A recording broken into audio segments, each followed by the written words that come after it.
Hey everyone, this is James Lindsay, and you're listening to the New Discourses podcast. And what I want to actually do today is break down some activist strategy for you.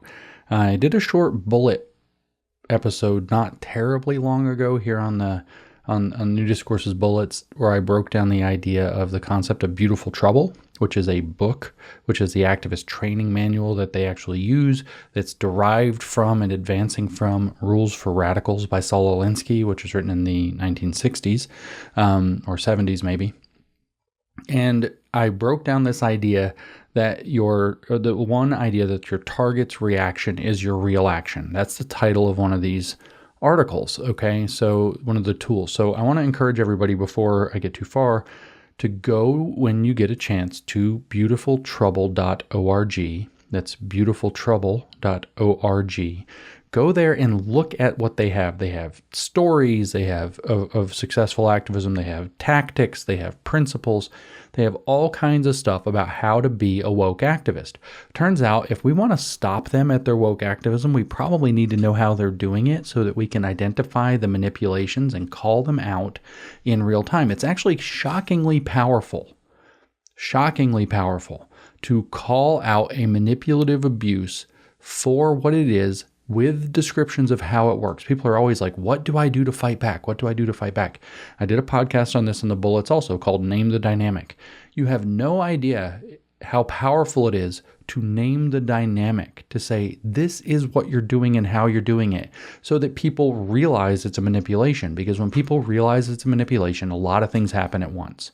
So one of the things that happens is they realize they're being manipulated. People don't like being manipulated. They will turn on a manipulator when they realize that they're being manipulated. The way that leftist activism works is that it works in a cloud of ignorance.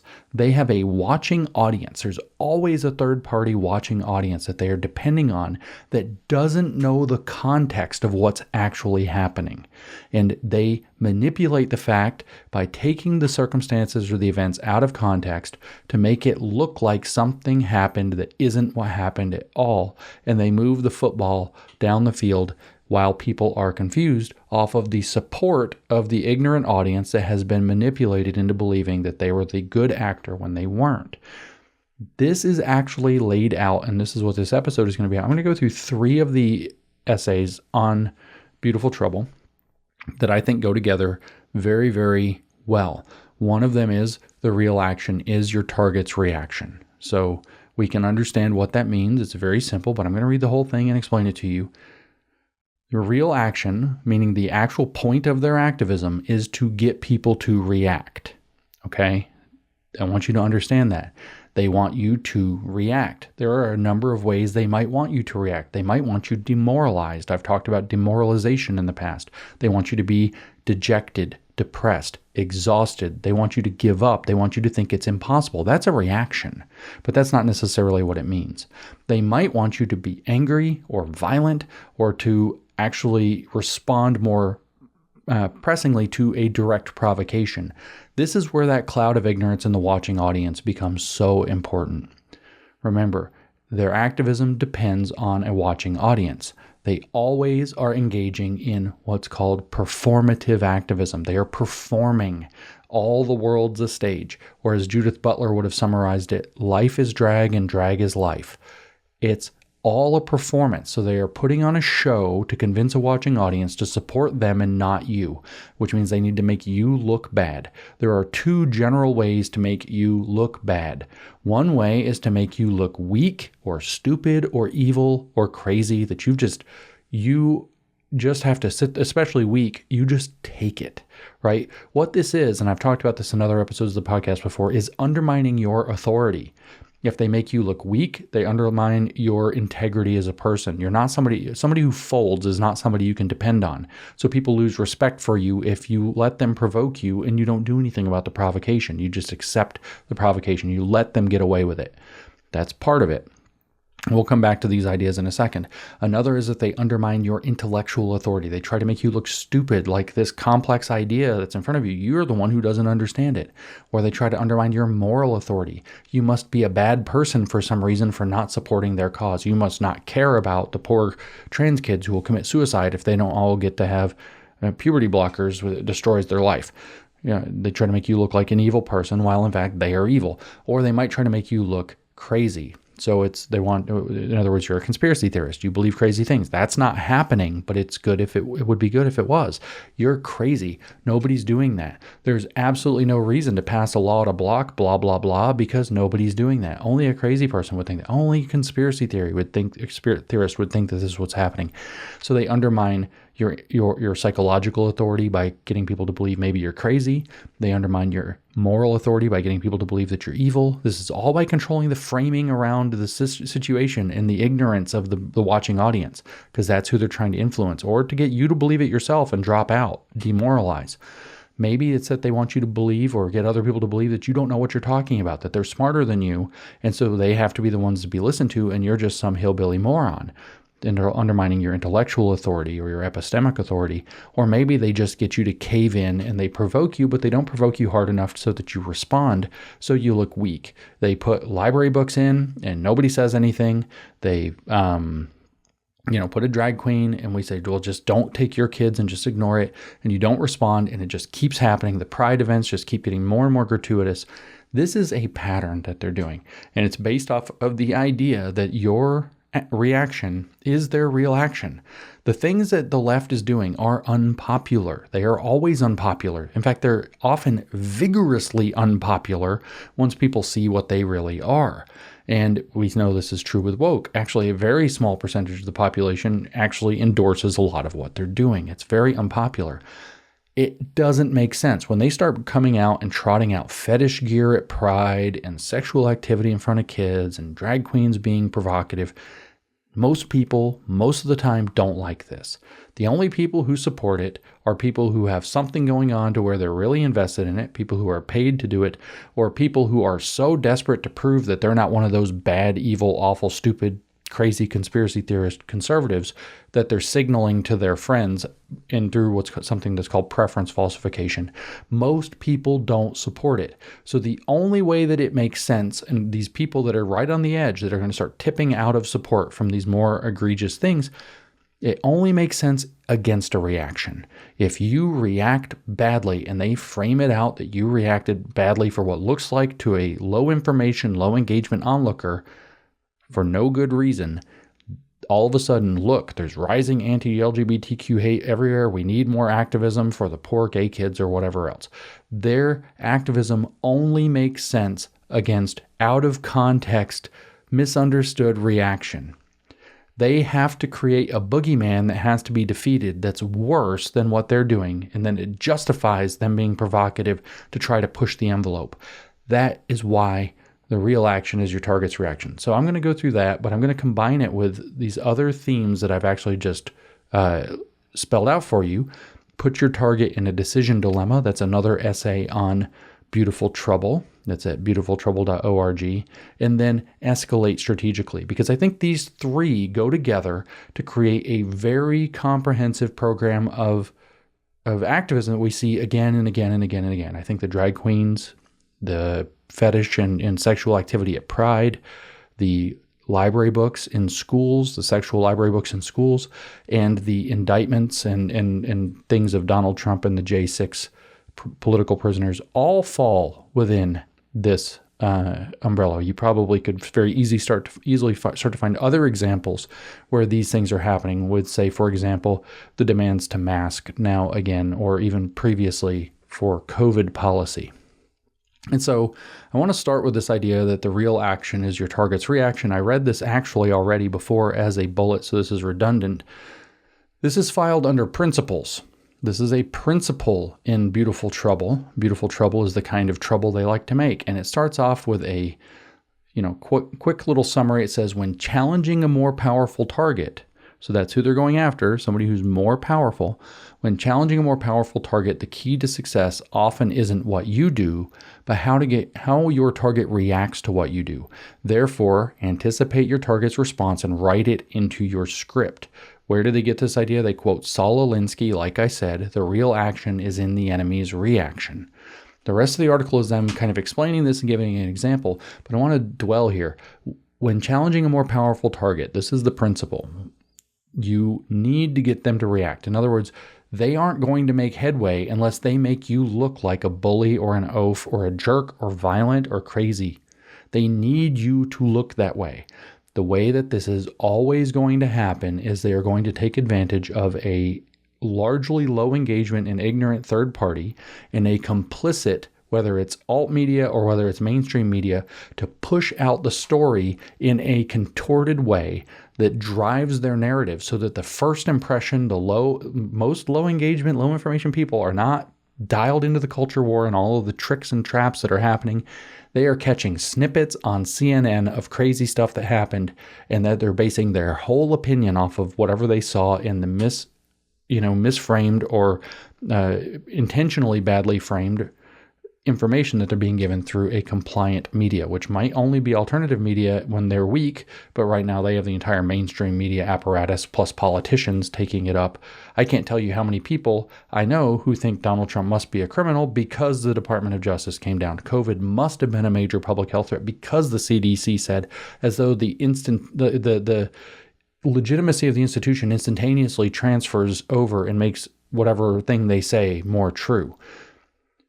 But this is an important aspect in terms of how they operate. They are trying to get you to react. They're trying to get us to react. They're trying to get people against their project, anti-communists or conservatives or Christians or whoever, parents, whatever their target group that they need to nullify.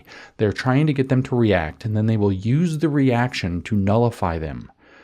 Because the real action is in the enemy's reaction. They can make you look bad and discredit you or nullify you with the broader public, the watching audience. Your goal is going to be to make sure that the watching audience understands the manipulation before you react. If you're going to react, you must react strategically. You must start with a counter-information campaign that gives you the clearance to be able to react before you react. Here's an example of what happens when you don't do that. You decide to show up and yell at a school board meeting. If you yell, you're crazy. Look at this unhinged parent.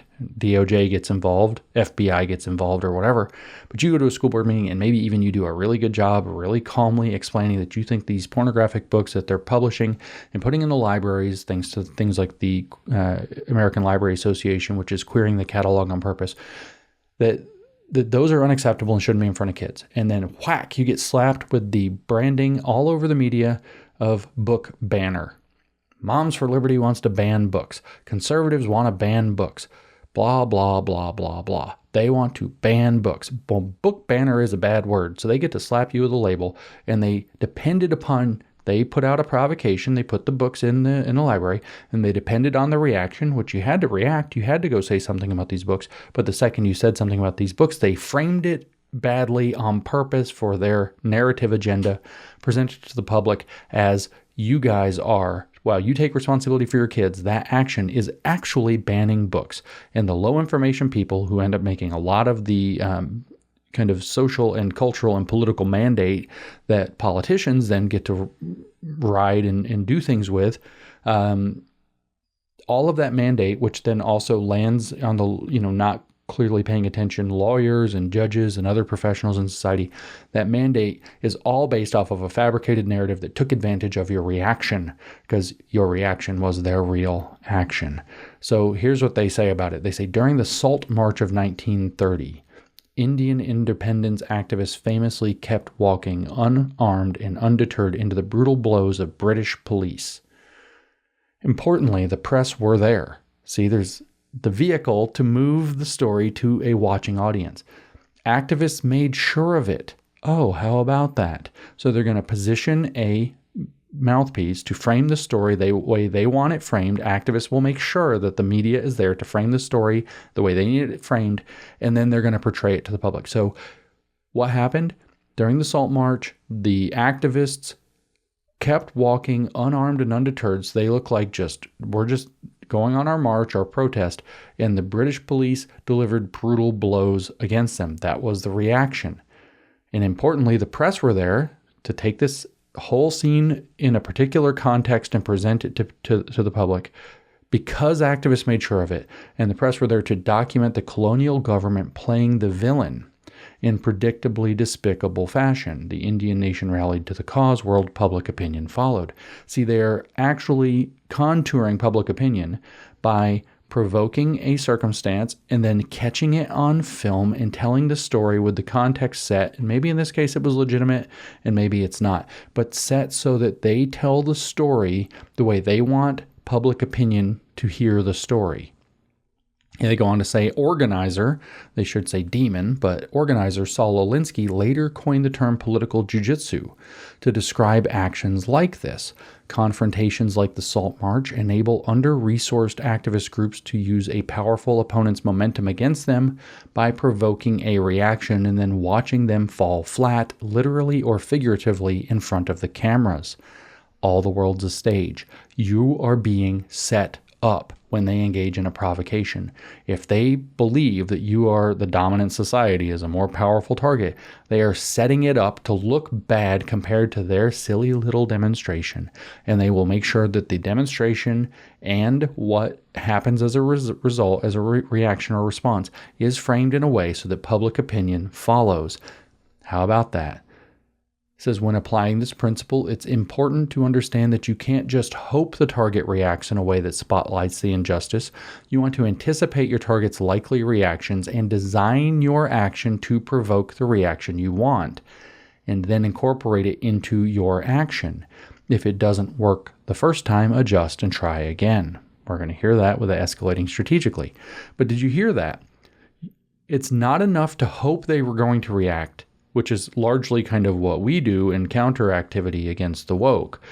They know that they can intentionally provoke certain reactions. They can intentionally get the police to act with violence by continually, say, setting off little explosive devices or fire or threatening property or threatening the neighborhoods that, if the police are just kind of containing them and they start to threaten people's homes, especially rich people's homes or the suburbs or something, they know they can get a police reaction. They did this in the BLM riots. You want to anticipate your target's likely reactions and design your action to provoke the reaction you want. If you want a drag queen to get attacked by a conservative or a Christian, you start doing things where the provocation looks very much, over the top, very sexual in front of children, or even incorporating religious themes, which we've seen over the last year. You design your reaction to provoke the reaction you want and then incorporate it into your action. And you know that you're going to make sure that the media are there to catch it on film and put the story out the way you want it told before anybody else does. They go on and kind of a pull quote, they say, a good way to ensure you get a strategically useful reaction from your target is to force them into a decision dilemma where all of their available options play to your advantage. So this is why I want to put strategic escalation, this particular tactic, principle of using the reaction and the decision dilemma into one pot to understand one activist strategy that's across three different pieces. So that's considered also a principle, by the way, they say, is that putting your target in a decision dilemma. To give you an example of that, they say when the Yes Men, impersonating a spokesperson for Dow Chemical, announced on BBC TV that Dow was apologizing for the Bhopal disaster and allocating $12 billion to compensate the victims, Dow's stock plummeted and they were forced to react. Dow had to issue a statement saying they were not apologizing for the Bhopal disaster and would not be compensating victims, and that was the big tell. Here, once again, the action, happily and by design, was dwarfed by the target's reaction. So they engaged in a hoax. They fraudulently impersonated a spokesperson, put it out on television, on BBC TV, which is therefore complicit in their activism, and by doing so, forced the chemical company to come out and say, no, that's not what we're doing. We're not participating in that. We had no intention of doing that, and then made them look bad in front of everybody. And that was the big tell, they said. Here, once again, the action, happily and by design, was dwarfed by the target's reaction, forcing the chemical company to come out and say something that sounded really bad to the public was effected by impersonating such a spokesperson and putting out a lie in complicit activity with the media to a low information audience that didn't know it was being manipulated, which is what in fact forced the chemical company to come out and say something they wanted them to say. They say, as the Dow Chemical case illustrates, you don't need a physical confrontation to make good theater. It's all about the performance, which means, again, I reiterate, because we're going to come back to this, there is a watching audience. All leftist activism is a theater production. It is playing off of an audience that has public opinion, that they are trying to shape and mold through distortions and lies. And by getting you to react, which they'll frame out in a way so that the context of what's really happening, the context that this guy was a fraud on TV, for example, became irrelevant because the chemical company had to come out and say something as a result of people reflexively taking up the story based on a media outlet taking up a lie and putting it out in the world. So you don't need a physical confrontation to make good theater, but what they have to do is make good theater. They're always making theater. It's always a show. If you can show how a magic trick works, it's not cool anymore. It's not mystifying anymore. It's not shocking anymore. In fact, it's kind of dorky and lame. Same thing's happening here. They're doing a theater show with a magic trick to manipulate an audience into believing something happened that didn't happen. If you can expose it, it steals all their thunder. This is important to remember. But the most important thing to remember is there's always a watching audience, because this is going to give us options that don't feel like they exist in the decision dilemma. So they go on and say, in 2000, the Bush for President campaign sued activist Zach Exley, who, by the way, if you want a name who's causing lots of problems, who was behind, a lot of the squad and the Justice Democrats, AOC, Cori Bush, those fools, Zach Exley is a name you should probably be aware of. That's Zackexley. Zach Exley is worth digging into. During the 2000 Bush for President campaign, it sued activist Zach Exley and tried to shut down his prank website, gwbush.com, another hoax, right? A domain Exley had managed to buy before the campaign had. The press picked up the story, and with each new legal attack, Bush at one point saying there ought to be limits to freedom, there was another wave of press sympathetic to the site and combative toward a hapless dolt who somehow ended up being president for 8 years. A sorry reminder that even the cleverest one-off tactic does not a successful campaign make. So again, we have a hoax. They say you don't have to use violence in your theater. You can use a hoax.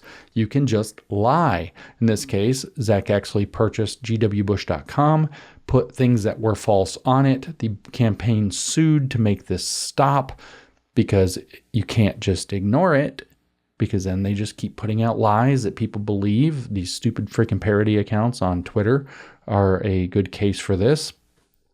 Oh, they're funny. Ha ha ha.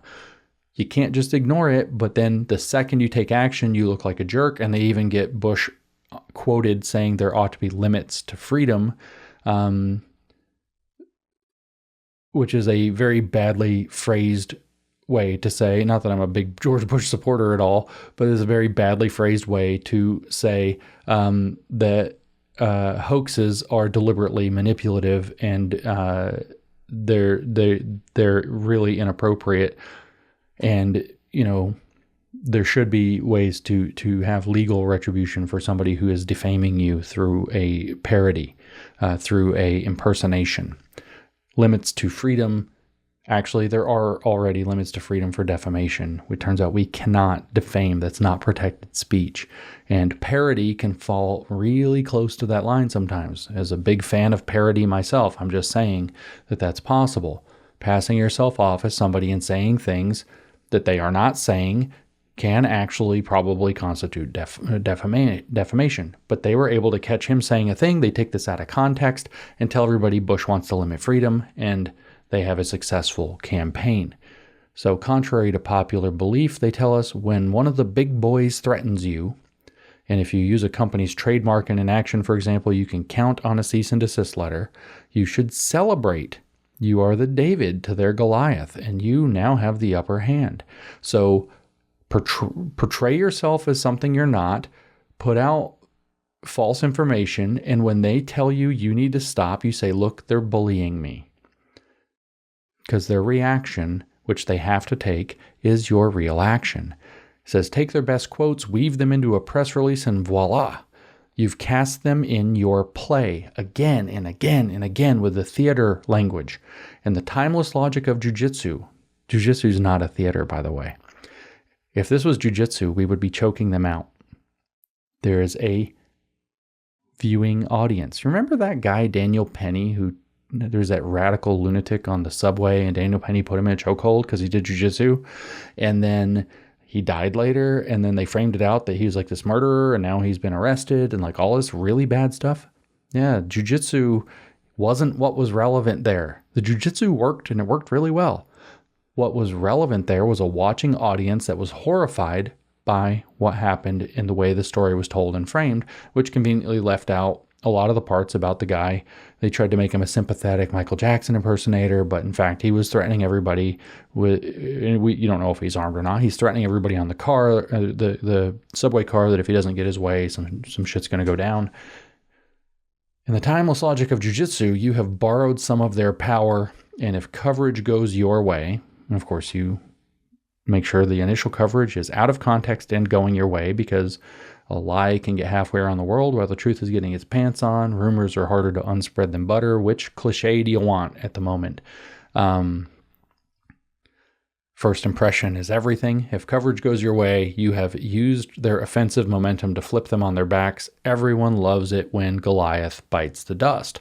The thing is they're actually Goliath, but they're turning it around so that out of context, people won't understand that they, in fact, are the provocateur, the manipulator, and the problem. So the real action is your target's reaction. That's one of their principles. I really want to underscore that you understand that they are acting strategically, that they have a manual, that they practice this, that they're good at it, and that when you start to think about how you might do it back to them, how hard it is, it reminds you that they are good at this because they've been doing it for 50 years, and you're not good at it yet. So they mentioned in this that you have to put your target in a decision dilemma to do this. In fact, half of that article wasn't even about reactions. It was about companies and brands being put in decision dilemmas through hoaxes. The Dow Chemical thing, the G.W. Bush thing, and the last thing, I got all tangled up in my Daniel Penny stuff here. All of those use the idea. No, it was just the Bush thing. All of those use the idea that you're putting your target in a decision dilemma. So the way that they get their reaction, your real action is your target's reaction, is by putting the target in a decision dilemma. And this principle on beautifultrouble.org has a picture of Gandhi on it, and it references again the Salt March. I promise I can speak. Mahatma Gandhi's Salt March put the British in a classic decision dilemma in 1930, which is either let them march or don't let them march and crush them when they react. What on earth could that have to do with anything? I don't know if that's legitimate or not. Let's pretend it is. How could that be used illegitimately in our lifetimes? Remember when Antifa and BLM were trashing cities, and in particular Portland buildings kept getting set on fire downtown, like federal buildings and precincts and police officers.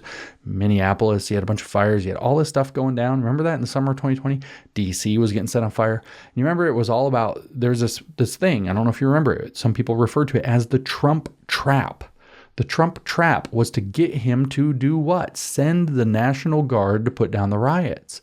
And the second he even intimated that he might send the National Guard to put down these riots that the police weren't doing anything about or sometimes couldn't do much about, he got billed as a dictator. It's the exact same principle. Had he sent the National Guard in, they would have had footage of military-style campaigns against radical activists, scrawny, goofy people standing up for racial justice, and they had him in a decision dilemma trap.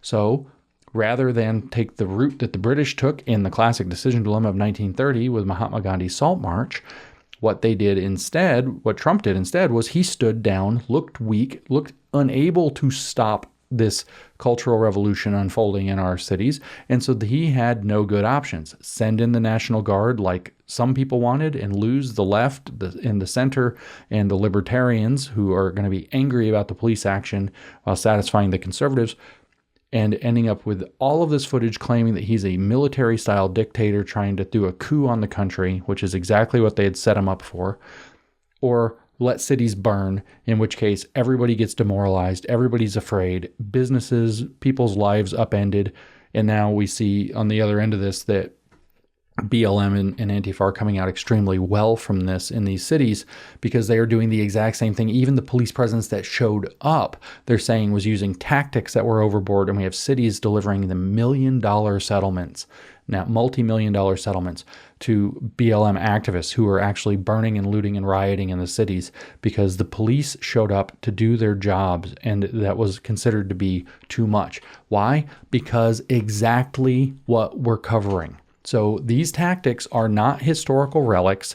These are communist tactics that are being used right now in the United States and have been used in the United States and Canada and Britain and Australia and New Zealand and all of the rest of the Western world, specifically to take down our countries. And the principle here, in addition to your target's reaction is your real action, is to put your target in a decision dilemma.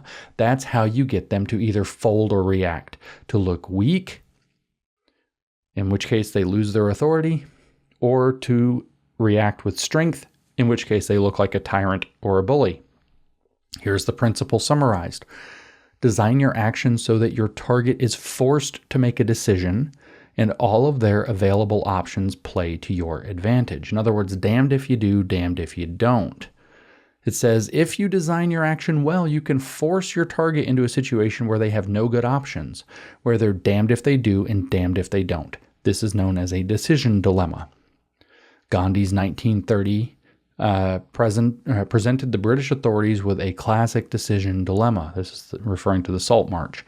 Either beat up and arrest Gandhi and his supporters and turn them into martyrs for the movement, or let them march to the sea in open defiance of British authority and the hated SALT Act. Many actions with concrete goals, such as a blockade, they're sitting in the roads, right? Or a sit-in, require a decision dilemma in order to be successful. A sit-in at a corporate headquarters, for instance, should leave your target with only two options. If they are not willing to meet your demands, one, evict you forcibly and face the negative public attention that this would cause. Again, it's all about the watching audience who doesn't understand what's going on and is going to get it out of context to make you look bad when you react. Or two, wait you out, allowing you to gather more attention and support while business as usual grinds to a halt. When done skillfully, decision dilemmas can win major concessions from powerful targets.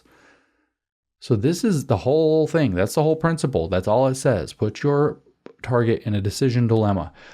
Everything that you have experienced in the last several years has involved this core principle. This is at the heart of the whole thing. This is how they extract either react or fold. React, and they use your reaction as their real action. It's already written into their script. In other words, they're going to take what happened fully out of the context of their provocation manipulation and use it to get a watching audience to believe you're the bad guy, not them, even though they provoked it. Secondly, you can fold, in which case you look weak, that you can't stand up for yourself. And the idea is that they construct what they're doing so that you're in a decision dilemma. This is what I've called in the past mid-level violence or middle-level violence or provocation. You can see how it works, but what are some examples? I just mentioned the whole drag queen thing. Drag queen shows up in front of kids. Guess what, buddy? You're in a decision dilemma. You are in middle-level violence right now. This is happening. It's happening around you, and you have to make a decision.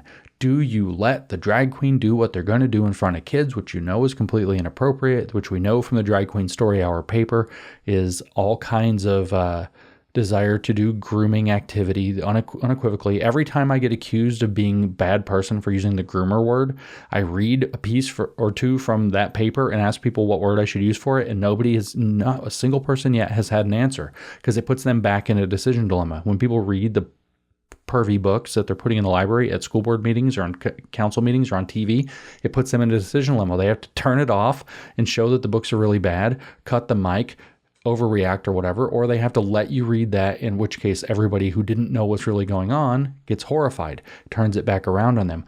All of these examples are, you have to do something. If you react against a drag queen, if you hit them, if somebody gets violent, if somebody starts screaming at them, if there's a big counter protest or whatever, it's rising anti-LGBTQ hate, and they've got the narrative ready to go. They're waiting for the image, they're waiting for the video, they're waiting for the scene, and they're going to use it to turn against you. So you can either react or not react. So the drag queen story hour, the escalating perversion at Pride, all of those are examples.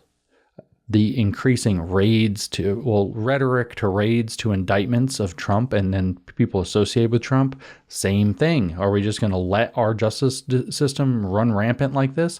Or are we going to stand up and do something? Well, J6 is waiting for you in its second fashion all over again. I see people on the internet taking this bait all the time. I see with after the arrest, the sentencing of Enrique Tarrico from the Proud Boys, I saw lots of these right-wing chuds all over the internet saying stuff like, well, apparently they're going to throw the book at you like you were a full-blown insurrectionist, whether you are or not. So remember that next time, and you might as well be one.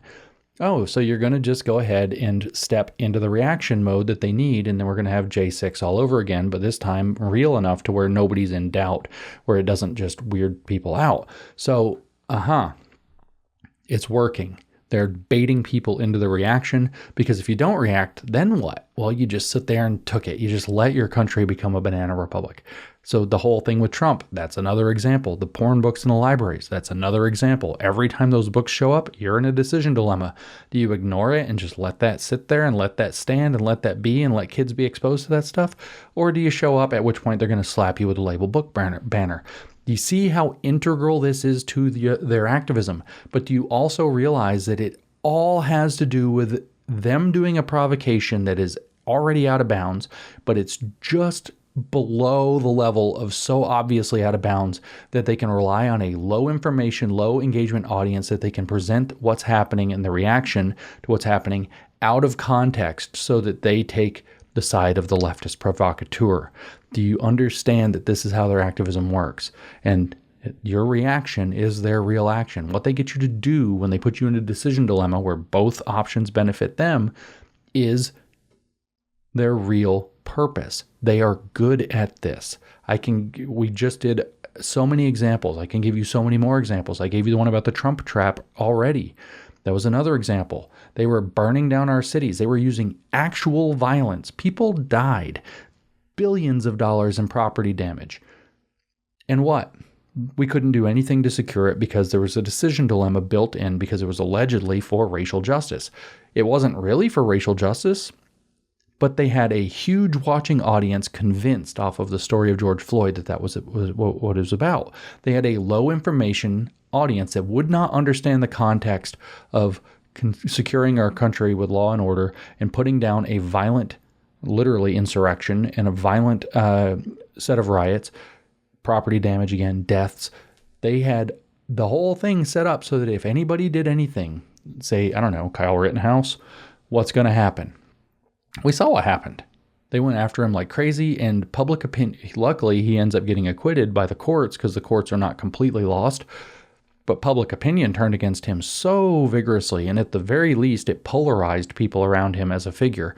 But I still know people who still believe that this poor kid is a murderer, which he's absolutely not, of course. Not only is he literally not, but he was acquitted, and so it's not an appropriate term. In fact, it's libel for people like, I don't know, sitting president and things like that to throw it around. So this is their strategy. It's happening again and again and again. What this is the little kid with their finger in your face. I'm not touching you. I'm not touching you. I'm not touching you. I'm not touching you. And you're going to see how this plays directly into your target's reaction is your real action. So how does that dynamic work? That dynamic works the exact same way as everything they're doing. They are either manipulating public opinion or state power, which follows public opinion. I'm not touching you is leveraging off of mom or dad. Almost every single time, mom or dad is the low information person who doesn't know that the provocation's happening. They have no idea that the provocation's happening.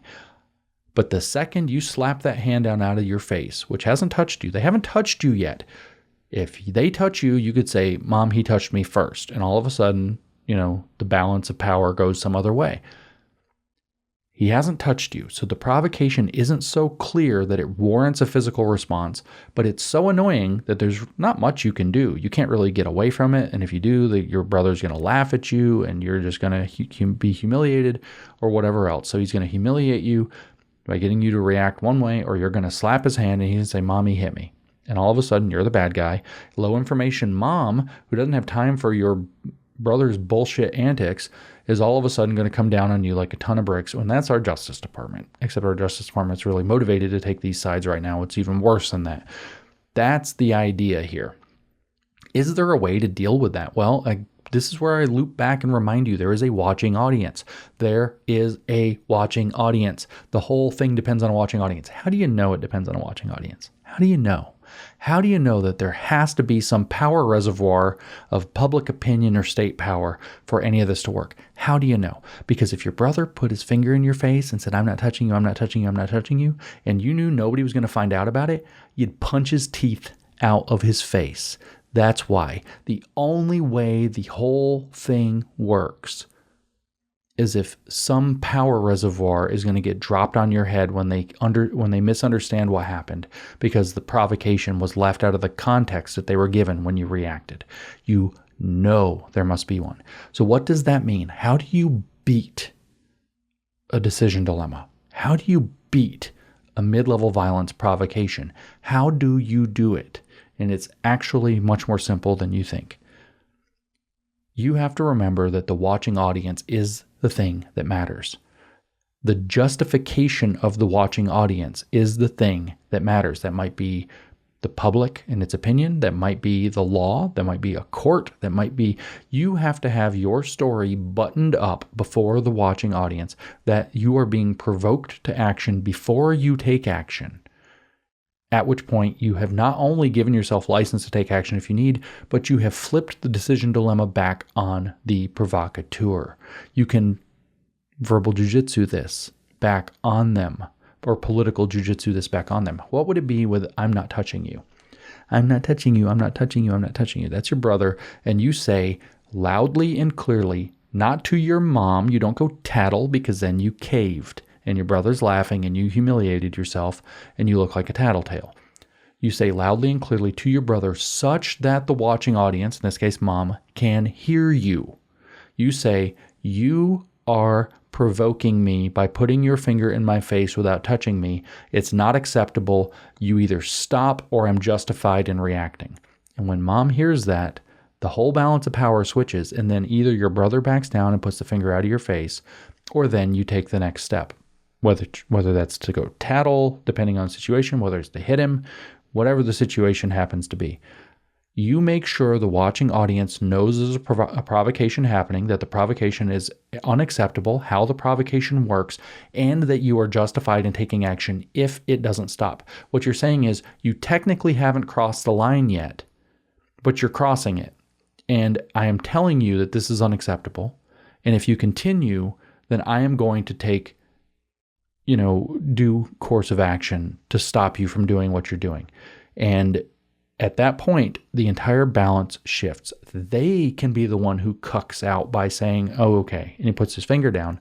Or they can be the one who escalates, either by continuing or by actually touching you. Does this work in these other situations? Yeah, it turns out it's the exact same thing. It's the exact same thing. It works.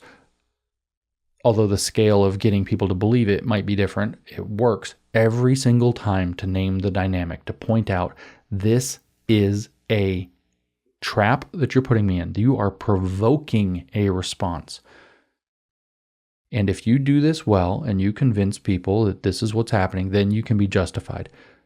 You can, for example, with the sit-in or the march, it's very easy to say, we're going to give you an ultimatum. This activity is not appropriate, and you need to stop this activity. And if you don't stop this activity within a reasonable amount of time, then we're going to take due action. And you put out your press release, and you put out your press conference, and you make sure that the public understands what's really going on.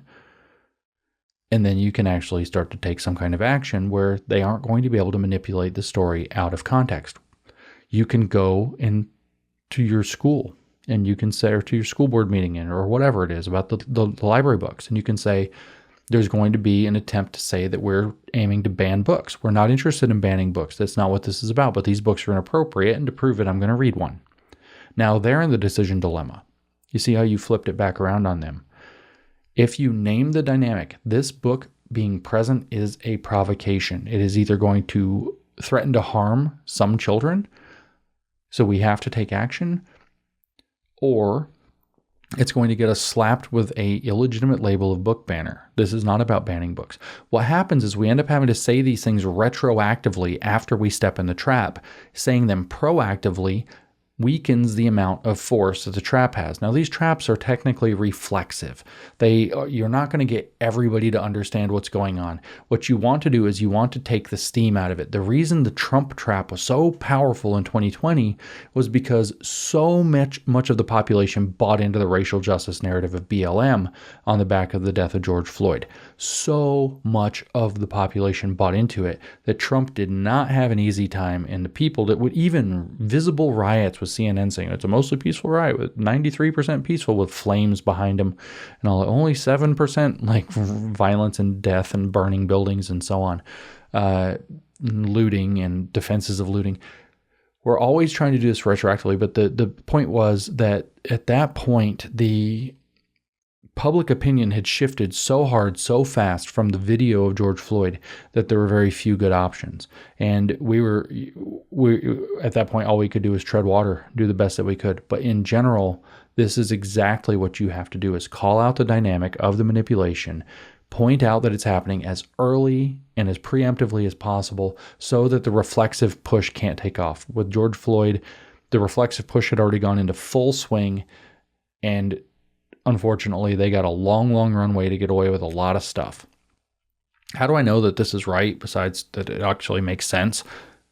And they always talk about the theater and the stage, and you want to pull them, you want to pull the full story into the drama. You don't want to get pulled into their play.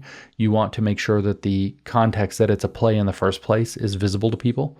But they write on this one, most of their stuff doesn't have this, but they have a section on decision dilemma called potential risks. And it says, in a repressive environment or against a powerful target, you need to be sure that your action actually puts them in a decision dilemma, or you may just put yourself at serious risk. If a powerful target would face no negative repercussions for attacking you, then there's no decision dilemma keeping them from doing so. In such a case, either use a less direct method or find a way to change the context. See, take it out of context. By getting celebrity or international supporters to accompany you, have a major media witnessing, etc., so that your target would pay a big price for responding violently. That's where I'm saying that if mom wasn't involved in the story of I'm not touching you, you would deck your brother straight out. You would just hit him right in the face. You wouldn't even slap his hand. You just hit him right. I'm not touching you. I'm not touching you. Yeah, well, I'm freaking touching you. Whack. Because if a powerful target would face no negative repercussions for attacking you, then there's no decision dilemma keeping them from doing so. So if I can't have the power of mom or the state or whatever, or public opinion crash down on me, if I don't have a cancel mob coming for me, if I don't have the DOJ coming after me, by responding, there's no decision dilemma to keep them from doing so. What's an example of this happening in real life? Have you noticed that public opinion no longer goes with the climate protesters? They block the roads, they sit there. That's actually one of the things they mention as a decision dilemma. You can stop your car and just suck it up and just blah, blah, blah, and wait for them to do their little vigil. Or you can try to get them out of the road or hit them with your car or something and you look like a monster. And it's all on camera. Everyone notice it's on camera every time. How are there so many videos of this? Because the video is set up from the beginning, because that's the whole point, is to get you doing something crazy to them. So now what happens? These videos of people getting out of their car, literally I saw one today in Germany of people punching and kicking not just grabbing them, trying to move them out of the way, beating the crap out of them in the road. And people are like, yay, we're sick of climate protesters. Guess what? They've overplayed that hand. They've spent themselves. The watching audience is no longer sympathetic to their stupid manipulation and their stupid demonstration. And the watching public mostly wants to see them get their asses kicked. And guess what? when they get their asses kicked, it doesn't go in the activist's favor, just like the potential risk says. So what they say is that you have to rig up the context by getting celebrities or international supporters, or you have to get major media that's going to do a propaganda job for you to watch so that you can gain public support from people who don't know what's going on. But once people know what's going on, they lose the authority to do the manipulation. It actually works. The hard part is, in the moment of the provocation, dedicating enough resources to being able to tell what the manipulation is, how the manipulation works, and why you're justified in responding, which you may not have time to do, which may have to build up over many, many, many months, like you see with the climate protesters sitting in the roads. In the moment, it can be very, very difficult to do. But in the long run, we see that this is what works. And if you can convince the relevant watching audience that you are justified in your reaction, realizing that there might be another watching audience that doesn't have that information, then you are going to be free to take action. This is where I get a little upset when I tell people not to. I tell people about the principle, your target's reaction is your real action, so don't react. You have to act more smartly. You're not actually in a decision dilemma. You don't have just two options, which are ignore the finger in your face or slap the hand down. You don't just have two options. You have the option to say very clearly, here's a third option, stop it.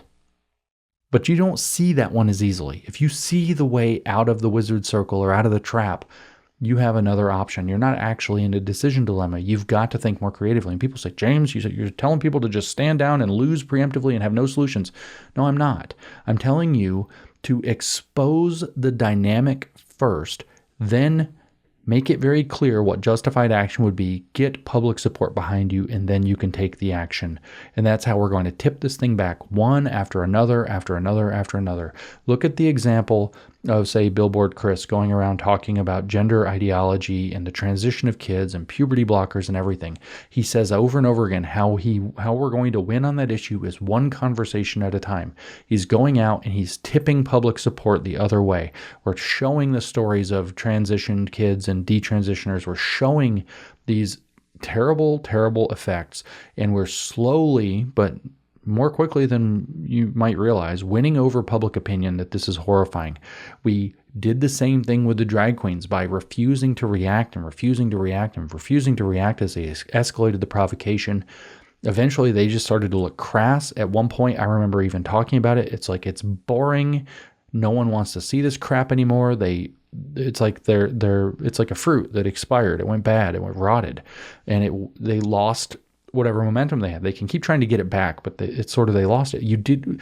Public opinion shifted away from the provocateurs by understanding the provocation was going on and people getting sick of it. Same thing with the climate activists in the road.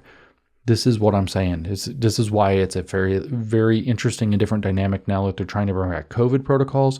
It's a very interesting dynamic with regard to what would happen if there were going to be riots again, if there were BLM-style riots again, what would actually happen? I have a feeling there'd be a lot more people outside standing there with bats, like happened in South Philly, making sure nothing goes down. So it's all about the third-party watching audience. But this is what they understand.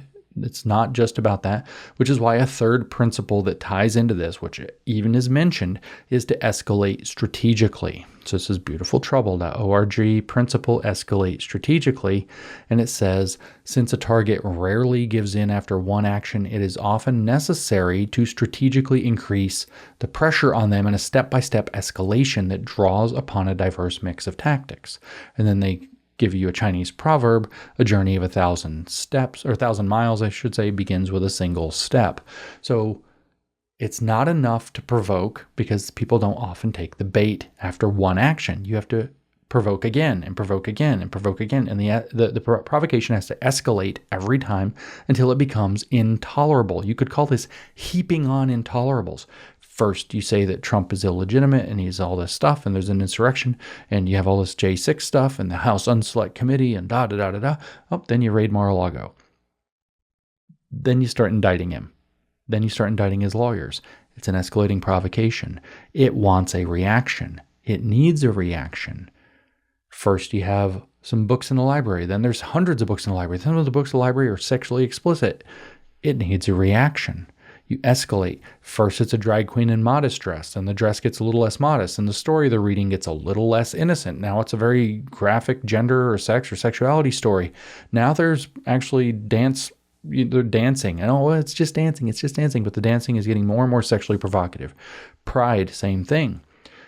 Oh, we're just trying to celebrate who we are. It's rainbows, it's colors, it's kids, it's blah, blah, blah. Whoops, now we got to have some puppy fetish stuff going on here. Whoops, now we have leather. Now we have simulated sex acts were happening in Pride this year. Actually, I think some of them weren't even simulated. And there's kids staring on. Escalating provocation. Since a target rarely gives in after one action, gives you the reaction that you want, that you can use to frame them out as the bad guy in order to be able to do your next round of activism and get policy in place, it is often necessary to strategically increase the pressure on them in a step-by-step escalation that draws upon a diverse mix of tactics. Again, the point of this podcast is to tell you that they have a strategy. This is a political warfare playbook. You can read it. You can learn how they act. You can learn how to point it out to people and diffuse it. And in fact, pointing it out to people, this is an escalating provocation that the goal is to get, say, somebody to get violent against a drag queen. The goal is to end up having a trans person in the highly in the visible public eye commit suicide, trans Floyd, and have probably right-wingers celebrate it or something horrible. This is the idea. Oh yeah, we're going to have an escalating series of conflicts and encounters from hands up, don't shoot in the police until we finally get George Floyd. So it says, when the authorities ignore the demands of the people, people can pressure them to listen and act. But to win, people must keep up the pressure. A target rarely gives in after one action, so it is necessary to strategically increase the pressure on them in a step-by-step escalation that draws upon a diverse mix of tactics. And I'm not going to go to it, but it gives us another principle here. Choose tactics that support your strategy. So it's very strategic that they're doing this. The target will try to wait each pressure tactic out, but a well-organized campaign will then up the pressure in a new way. Think about the drag queen thing that I just described. Each new action reemphasizes the larger demand, builds strength to take the next escalated step, and reminds the target that the people are not going to leave them alone until they give in. The 2017 Make Busheni Great Again MBUGA campaign in Western Uganda offers one great example of a campaign that used stage-by-stage strategic escalation to win their demands. Their target, the elected district chairperson, the demand institute a service commission, an office that handles government worker-related issues for Busheni district. I assume I'm saying that right. First, they presented their grievances to the elected chairperson through a table dialogue. He promised they were working on it. 1 month later, nothing changed, so they opted to file a lawsuit against the local government. The chairperson laughed at it and mocked the citizens for wasting their time and money. For the next 5 months, the case went back and forth. At every hearing, it was postponed. Local citizens became angry and escalated the pressure. First, with the watching audience. First, they chose a march and demonstration to capture the attention of higher-up leaders who could pressure the court to take the case, and then a month later, they instituted a direct action that shut down the district headquarters. Citizens left behind placards demanding a service commission. MBUGA also told the judiciary that unless there was action when they came back, they would shut down the courthouse too. Haven't you heard exactly these kinds of things from leftists and almost everything they do? No justice, no peace. There will be no peace until you give us what we want. Seeing the determination of the people and worried about an escalating scandal, the judiciary acted quickly. The case was heard in court in July 2017 and citizens won the case. Victory. The MBUGA campaign escalated from dialogue to legal action to street protest to a building takeover to a credible threat to come back and shut it all down. The campaign escalated not just the militancy of the tactic, but also the scale and number of participants in the action, and wisely, organizers only escalated once the majority of participants realized it was necessary and were on board to take the next step. See, they don't act until they know that they have public consensus going to go with them. And what happens is at each step, people fail to point out how the provocation works and that it's going to escalate, and therefore public opinion went along with the activists as opposed to public opinion seeing the activists for what they were, which is pulling and extortion.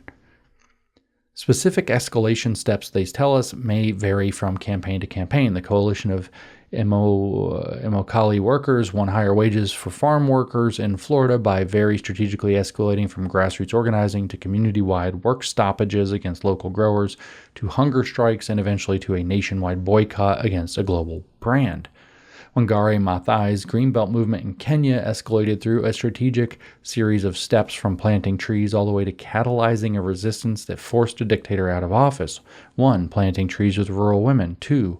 Placing political meaning on these trees. 3. Writing letters against the privatization of public parks and forests. 4. Going on hunger strike. 5. Occupying the parks to prevent their closure. 6. Stripping naked to demand release of political prisoners. 7. Mass actions to end Moi dictatorship.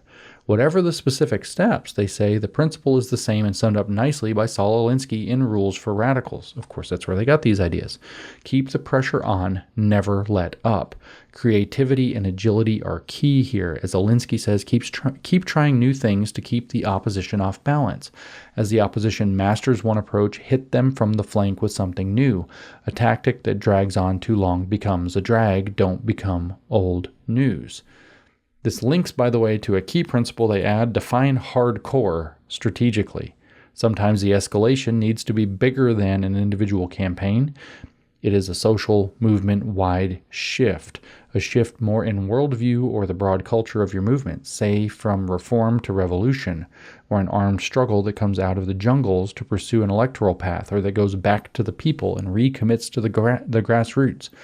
At such junctures, what is often critical are the strategic choices of the movement's leadership, specifically how they model what it means to be hardcore. So the examples I gave are pretty pertinent, though, that you're going to escalate strategically. At each stage, the idea is that there is a decision dilemma involved.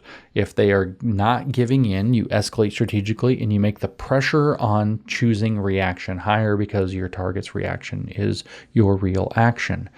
This article also lists some potential risks. They say it requires a lot of patience and strategic focus to keep your team together. When you are less strategic, you can lose people's support. Participants need to understand why each additional step is needed and at what level or time it will be useful, so they are willing to take that additional risk with you.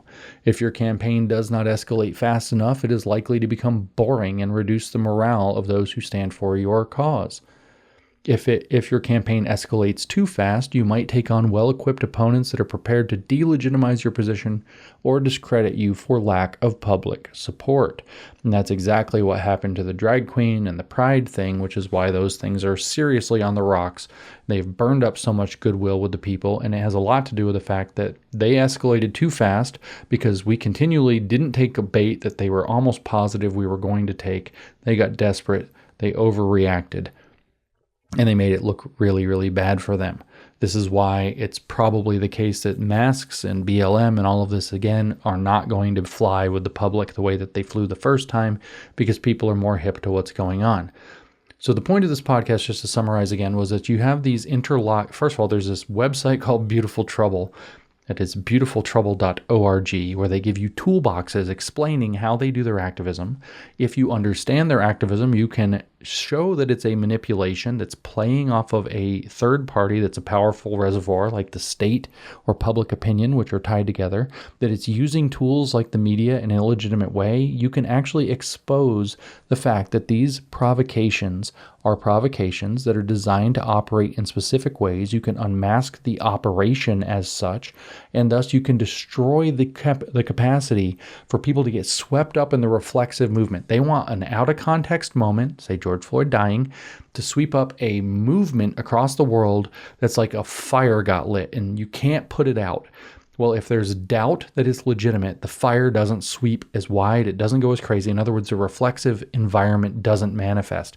They can only get away with what they get away with in a reflexive environment.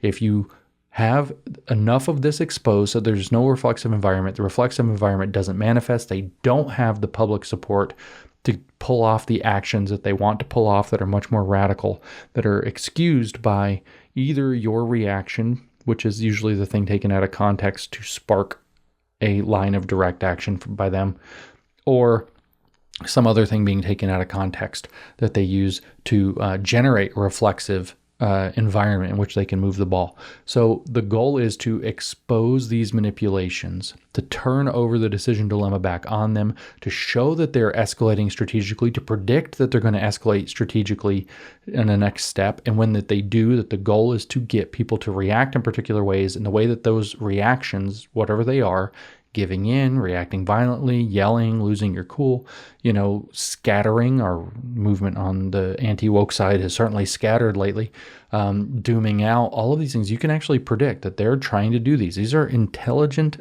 deliberate operations. And when you expose that they are operations and how they work and how they're designed and how they operate and how they're illegitimate, you can actually turn that watching audience, which is the foil to the whole thing, it is the power base for the whole thing, against the manipulator. So I just wanted to tie together 3 of these principles, mentioning, I guess, a couple of others that they reference, to give you an idea of how comprehensive the strategies of the left is, how many of the things that you've experienced in the past 3 to 5 years have explicitly followed this playbook, and how, while in some cases it's difficult to see what could have happened differently because things were set up very well, the reflexive environment got very big and powerful, or so on, but in general that we do actually have options that throws cold water on their ability to pull these mass actions. In other words, we can understand the political warfare environment that they're creating, and rather than being caught in a decision dilemma, or rather than getting caught in what I've called a dialectical trap, we can actually call out the target. We can identify the target that they're after, say how they're going after the target, and thus diffuse the power of their operation. What's an example of that? Well, rising anti-LGBTQ hate is this huge narrative. They're trying to gin up examples. They used the pride stuff, the provocations, to gin up examples. It turns out they didn't get them. I think some of that has to do with the fact that I warned about it and that got a lot of play. And then Charlie Kirk and Glenn Beck warned about it, and they got much bigger audiences than I do. And that probably helped diffuse some of the energy and helped people become suspicious of it. But simultaneously, the trans shooter that happened in Nashville really kind of pulled a plug on them with their escalating provocation, because all of a sudden the ball hopped the wrong way and things looked really bad and awkward for them, because we ended up with a meme on our side of things like trans violence is violence. And all of a sudden, the escalating provocation started to look really bad. Public support started to fall out. But what you have is this ability to understand these things that are happening and to start to identify and call them out. I was giving you an example, rising anti-LGBTQ hate. Sorry. So the point with the rising anti-LGBTQ hate is that they're trying to create a narrative. Well, you can identify the target. If you actually read a lot of the articles that they wrote, go Google the term anti-LGBTQ hate or rising anti-LGBTQ hate. What you'll find is a preponderance of the articles happen to mention Elon Musk and his acquisition of Twitter, and the fact that hate speech is allowed on Twitter. And they've had this, organization connected to Media Matters and the something for countering digital hate. I forgot what it was called. The Council for Countering Digital Hate or something. The Association for Countering Digital Hate. Anyway, they had all of this stuff, and almost every single article mentioned that Elon Musk's free speech Twitter is the problem. Now we see with the ADL and other things that there were massive pressure campaigns to try to put the censorship back on Twitter. So you can assume that the point isn't to argue about whether or not something is an anti-LGBTQ hate crime. They want that argument because it makes it feel more real and pressing and more reflexive if people are arguing about, yeah, it is, no, it's not. Yeah, it is, no, it's not. Yeah, it is, no, it's not. Meanwhile, their real target is to put leverage on organizations and institutional outfits, including the government, to lean on Elon Musk's acquisition of Twitter so that the censorship comes back. So one of the targets is whether it's Elon Musk specifically, who they named many, many times, or whether it's the idea of maintaining control over hate speech, misinformation, disinformation, blah, blah, blah. In other words, censorship. That the goal is to censor speech. The whole thing about whether drag queens are acceptable is being parlayed into the term groomer. That's what the thing for countering digital hate was all about. Was the term groomer appropriate? Blah, blah, blah. Oh my God, let's clutch our pearls. Lauren Boebert said it, and Marjorie Taylor Greene said it, and James Lindsay said it, and here's these other like 7 or 8 people who said it way too many times. Oh my God, okay, groomer. Is that even appropriate? Well, the target was that Elon Musk allowed us people on Twitter and when he shouldn't have. And so obviously the goal was to create a narrative that justifies censoring social media in order to counter hate speech. And you can actually see these things happening with misinformation, disinformation. Again, you can see these things happening. And if you call them out, people lose trust in what's going on. And they don't end up getting the environment that creates the public opinion mandate that allows them to implement these kinds of policies. Believe it or not, it works. It actually works. Naming the dynamic, going through these strategic manuals and pointing out, here's how it's consistent with something that is in writing as their strategy. Here is the target.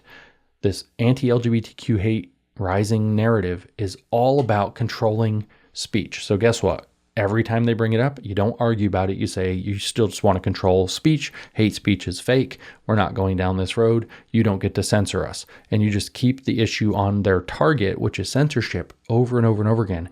And it takes the steam out of their manipulative tactic. And it works. So this podcast was geared toward convincing you that they are strategic, that they have strategy manuals that you can read for free called Beautiful Trouble, for example, at beautifultrouble.org. You can learn their political warfare tactics. You can learn to beat their political warfare tactics by understanding them and mostly by calling them out, because they all work by manipulating a third-party audience into believing that they are the good guys and you are the bad guys, by getting you to react in a certain way that either delegitimizes you directly by getting you to give in or go away or give up, or that delegitimizes you in the indirect sense by getting you to react and framing you to a low information, out of context audience that's going to misunderstand what happens and let them run a ball that they shouldn't be allowed to run in the first place.